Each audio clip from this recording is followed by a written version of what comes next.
Welcome in, guys, and let's talk about Super Bowl 60 between the Seahawks and the Patriots.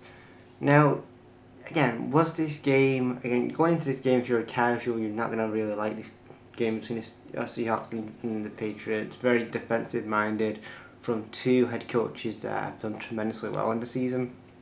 And all the casual viewer, man. Yeah, we don't like the fucking. It's not. It's not like it was again last year. It was a whole shutout last year. It was in the Eagles and the Chiefs last year.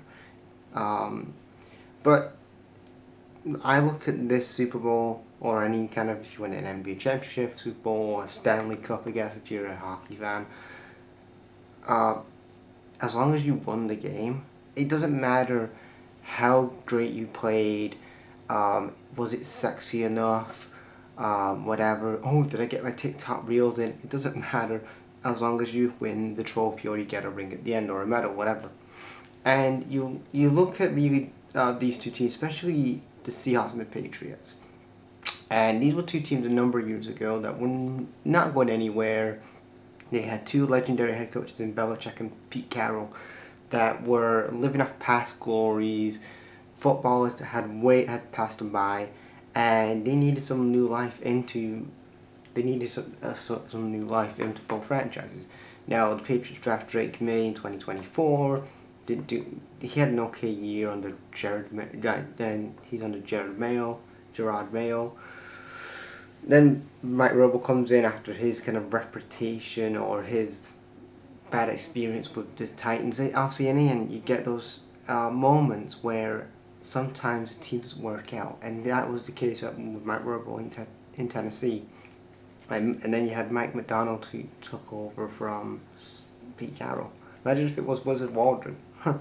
Anyway, and then ultimately in the second season of Mike McDonald's second season, he gets Seahawks back into the championship game and gets me to a Super Bowl.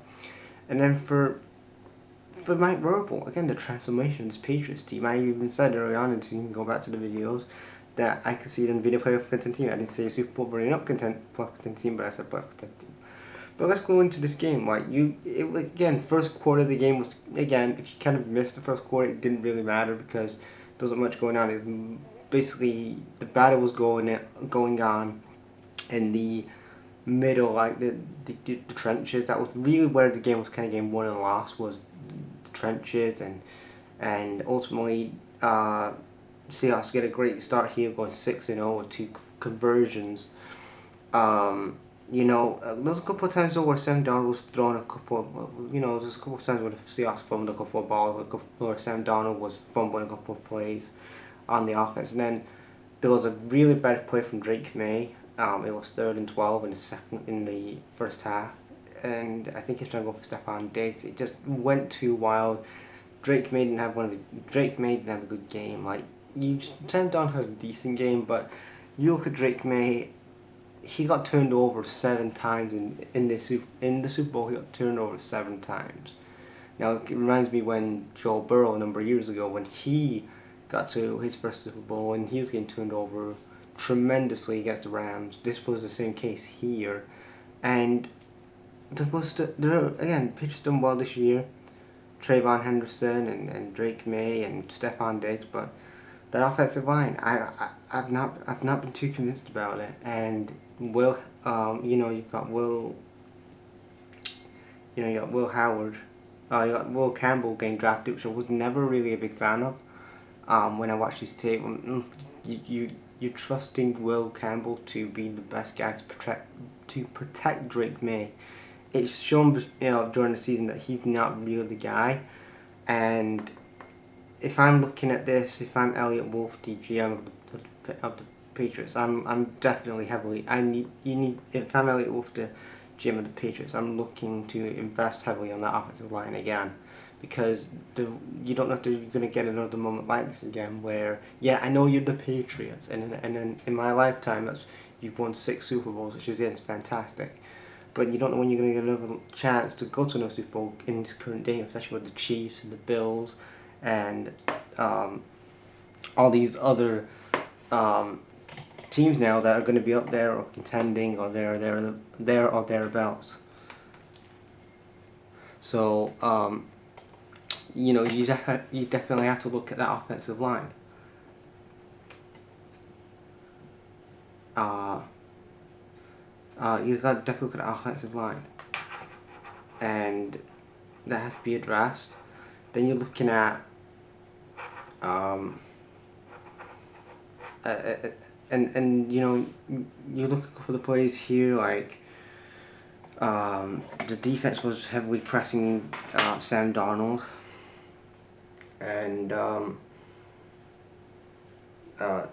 they were pressing really well in the second quarter. Then really big kind of loss though for Seattle was that they had Dick Jigbia get a concussion early on. Yeah, so overall in the postseason, Drake May got turned over 19 times. Matt Collins got a touchdown in the fourth quarter. AJ Barnes got a conversion to 18-0. And then the Patriots tried to get themselves back into the game. Kenneth Walker was amazing in this game though. Again, the two best guys I think in this game was Kenneth Walker for the Steelers, and then Christian Gonzalez, man. He was keeping the Patriots in that game, and then Stevenson fumbles the ball at 29-13.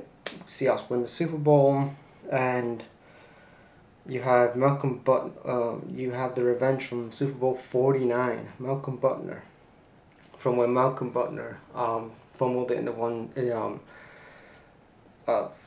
the Seahawks got revenge from Super Bowl 49. You know, when the whole Malcolm Butler 1 yard line in the fourth quarter. But yeah,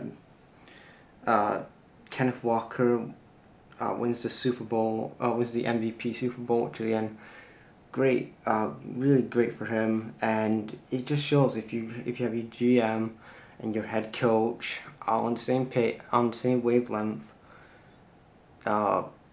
this is what you're gonna have. And Seattle getting Cooper Kupp coming in, bringing him in. People say, "Oh, is he gonna retire?" Whatever, coming in and just doing great stuff. It's amazing. But yeah, leave you guys thoughts in the comments.